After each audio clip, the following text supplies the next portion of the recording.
M4 classes में सभी बच्चों का स्वागत है। और आप लोग जो है अब 2026 में क्लास 10th का एग्जाम देने जा रहे हैं। 2025 में जो एग्जाम हुआ है उसमें रिजल्ट जैसे तैसे सभी बच्चे का ठीक ठाक आए हैं। और जो है आप लोग उसी तरीका से मेहनत कीजिए कि टॉपर, देखिए टॉपर कोई मनुष्य ही बनता है, जानवर नहीं बनता है। तो आप मनुष्य हैं तो आप भी टॉपर बनने का कोशिश कीजिए। हमारे जो ये संस्था है ये 2013 से हम चलाते आ रहे हैं और हर एक बार का रिजल्ट मेरा लगभग भगवान की कृपा से ठीक ठाक रहता है। चलिए, तो आज हम जो है उस बच्चे से मिलाना चाहते हैं आप लोगों को जो हमारे इस संस्था के स्टूडेंट हैं, जो हमारे इस संस्था के स्टूडेंट रह चुके हैं। उसको घर पर बहुत सारे ऐसे काम होते थे जिसके कारण वो लड़का यहाँ नहीं रह पाते थे। वो अपने घर से बहुत दूर रह करके यहाँ रह के पढ़ रहे थे, जिसका नाम है आदर्श कुमार। उसका घर कहाँ था बाबू? घर चंद्रा है, सहरसा जिला घर था और यहाँ पढ़ा करके वो पढ़ाई करते थे। तो मैं बताया कि एक किसी कारणवश अपने घर पे बार बार आना जाना होता था। इनको मैंने क्लास 10th में, कहा जाए तो मैं इसे क्लास 8 से ही शायद पढ़ाया था और 8 से 10th तक मैं इसे पढ़ाया, जो आज 444 नंबर ला करके इस संस्थान का नाम ऊंचा किया है। इस टाइप से आप लोग भी मेहनत कीजिए और मेरे संस्थान का नाम ऊंचा कीजिए और अपने नाम भी ऊंचा कीजिए, अपने मम्मी पापा का नाम ऊंचा कीजिए, अपने गांव समाज का नाम ऊंचा कीजिए, जिससे कि आपका भी मन लगे कि मैं पढ़ रहा हूं और मेरा भी मन लगे कि मैं पढ़ा रहा हूं और अच्छा रिजल्ट देने के लिए मैं सक्षम रहूंगा हमेशा। चलिए, तो मैं उस बच्चे को यहाँ पर बुलाना चाहता हूं। आप लोग उनको जो है एक बार जोरदार ताली से स्वागत कीजिएगा। चलिए आदर्श कुमार, यही लड़का वो है जो 4 से 44 अंक प्राप्त किए हैं। इनका घर सहरसा है पर यहाँ रह के पढ़ाई करते थे। आज हमें भी खुशी कि जब किसी मकान को बनाना होता है ना, तो उसका बीम मजबूत होना चाहिए, तब जाके उस पर जो है ना छत लगाते हैं, तो मकान में कोई दिक्कत नहीं होता है। तो मैंने इसे उस मकान के भांति इसे तैयार किया था और उसके स्तंभ या उसके खंभे को मजबूत किया था उस हिसाब से कि आज ये कोई भी तरीका के सवाल ये या कोई प्रश्न को ये आसानी से बना सकते हैं, ठीक ना। तो क्योंकि इसका बेस बनाया हुआ है तो इसको पढ़ने में क्या दिक्कत है। मैंने क्लास 8 में पढ़ता था तो मैं क्लास 10th में पढ़ाता था, सोच सकते हो।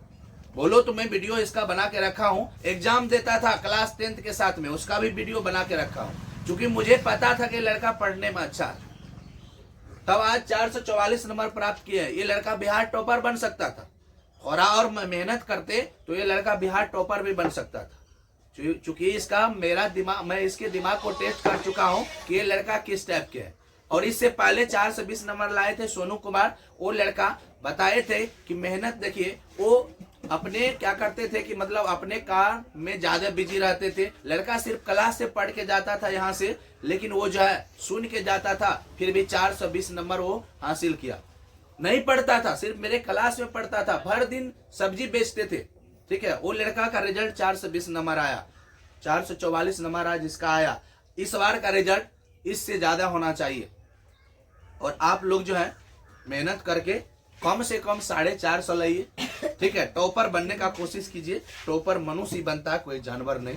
चलिए, मैं आज इसे आप सबों के बीच बधाई दे रहा हूं। आप लोग भी इनको बधाई दीजिए कि ये आगे के लिए अब अच्छा कुछ करे। तो आदर्श कुमार से मैं कुछ पूछना चाहता हूं। आदर्श कुमार, आप बताइए कि मेरे पास जो पढ़े थे, आपको मेरा पढ़ाई कैसा लगा था?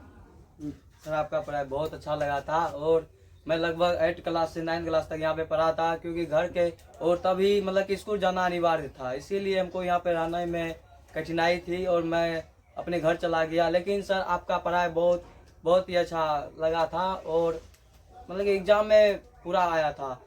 यही जो मैं बताता था, मैं उसी के पैटर्न से सारा क्वेश्चन आ रहा था, ठीक है ना।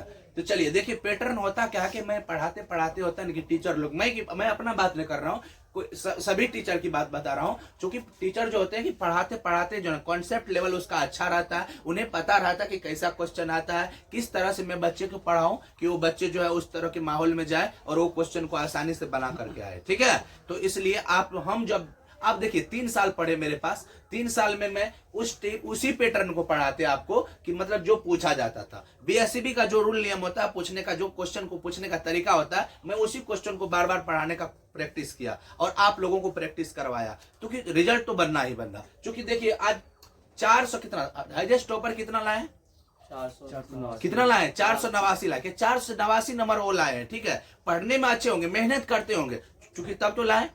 आप भी उसी के जैसे बनिए। अभी बिहार टॉपर में कौन आया है, क्या नाम है, साक्षी कुमारी। साक्षी कुमारी। तो साक्षी कुमारी बिहार टॉपर बने तो वो मेहनत की होगी, मेहनत के बिना फल नहीं मिलता, तो मेहनत की तब तो उसको 487 नंबर आया। आप भी 487 का हकदार हो सकते हैं, क्योंकि अगला एग्जाम दीजिए, इंटर का कोशिश कीजिए कि इंटर में हम अच्छा नंबर लाए, हम भी टॉपर बने। आप भी तो मनुष्य है ना। चलिए ठीक है, थैंक्स, बहुत बढ़िया किए, मेरे संस्था का नाम ऊंचा किए। 444 में बहुत बच्चे फर्स्ट डिवीजन आए। ठीक है, देखिए कम समय में भी पढ़ने वाले बच्चे यहाँ फर्स्ट डिवीजन आते हैं। शुरू से अगर पढ़ा कीजिएगा तो आपका रिजल्ट फर्स्ट डिवीजन नहीं, टॉपर के पीछे जाइएगा, टॉपर के पीछे, टॉपर बनने का भी कोशिश, क्योंकि आपके पीछे मैं बहुत मेहनत कराता हूँ। हम जानते हैं कि हमको कितना मेहनत कराना कि बच्चा का रिजल्ट हो, क्योंकि हर एक बच्चा पढ़ने वाला होना चाहिए। अगर बच्चे पढ़ने वाले ही नहीं रहेंगे तो हम क्या करेंगे, और गार्जियन क्या करेंगे, गार्जियन तो पैसे देने के मालिक हैं। ठीक है, बच्चे को पढ़ना पड़ेगा खुद से ना, बच्चे को खुद से पढ़ना पड़ेगा। ठीक है, चलिए, तो आप आशीर्वाद दीजिए कि मतलब ये आगे बढ़े। आप लोग छोटे हैं पर बच्चों का कथन, बच्चों का भी आशीर्वाद होता है। ठीक ना, तो अपने बड़े भाई को कुछ आगे बढ़ने का, सोचने का मतलब जो है ना आशीर्वाद देना चाहिए। तो क्या ये अच्छा करेगा कि नहीं, इसके लिए एक बार जोरदार ताली लगाइए। और आप लोगों को भी ये बता रहे हैं कि कैसे पढ़ना है, एक बार बताइए। हम 444 नंबर हासिल किए हैं, तो ये सब भी 444 से ऊपर लाए, बताइए कैसे बताइए। सबसे पहले तो आप लोग जो टेस्ट देते हैं तो उसमें बहुत सारे बच्चे ऐसे होते हैं जो चीटिंग कर लेते हैं, एक दूसरे का नकल करते हैं, जो कि सबसे बड़ी बाधा बनती है आप लोगों को अच्छा मार्क्स स्कोर खड़ा करने में। देखिए जब आप लोग एग्जाम में बैठिएगा तो आपको एक अलग सा ही मतलब कि फीलिंग आती है, मतलब कि सही क्वेश्चन आपको आता भी है फिर भी आप गलत करके चले आइएगा, जो कि मेरे साथ हुआ। लगभग मैं मैथ में मेरा 100/100 रहा था, लेकिन बहुत सारे से क्वेश्चन उसमें बहुत इजी क्वेश्चन था, लेकिन मेरा 5 नंबर बहुत गलती हो, मेरा 5 नंबर 1 गलती हुआ और ऑब्जेक्टिव 2 गलती हो गया था, इसीलिए मैं मैथ में उतना स्कोर नहीं कर पाया था, लेकिन फिर भी 87 नंबर है। और इसीलिए आप लोग नकल ना कीजिए, टेस्ट जब भी दीजिए तो चीटिंग नहीं कीजिए लोगों का, अपने हिसाब से देखिए मेरा कहाँ पे कमी है, उस कमी को सुधारिए, तभी आप लोग अच्छा स्कोर खड़ा कर सकते हैं। और एग्जाम में जाइए तो अपने माइंड को रिलैक्स दीजिए और क्वेश्चन को अच्छा से पढ़िए, या क्योंकि क्वेश्चन से अच्छा से नहीं पढ़िएगा तो फिर आप गलत करके आ जाइएगा, क्या पता वहाँ पे बीच में आप लोग नहीं पढ़ते, जहाँ नहीं दिया रहता है वो आप लोग नहीं पढ़ते हैं और टिक मार देते हैं, गलत हो जाता है क्वेश्चन। यही कहेंगे कि जब भी एग्जाम में बैठिए माइंड रिलैक्स कीजिए, क्वेश्चन को अच्छा से पढ़िए। 3 घंटा दिया रहता है जो कि बहुत टाइम है, उतना में आप लोग, हम लगभग मेरा क्वेश्चन 1 घंटा पहले ही बना के हम बैठे रहते थे, लेकिन पता नहीं चल पाता था कि हम कहाँ पे गलती कर चुके हैं। बहुत ही अच्छा, बहुत ही यही बात रही कि, लेकिन फिर भी जब कॉपी को रीचेक करते थे तब पता लग जाता था हम यहाँ पे गलती कर चुके हैं। अब तो वो मार्कशीट भर दिए थे तो अब वो सुधारा नहीं जा सकता था, इसीलिए मैं बोला कि अब इंटर में अच्छा स्कोर करेंगे, क्योंकि इंटर में अब ऐसा गलती नहीं करना है। ठीक है, धन्यवाद। ठीक है, थैंक्स।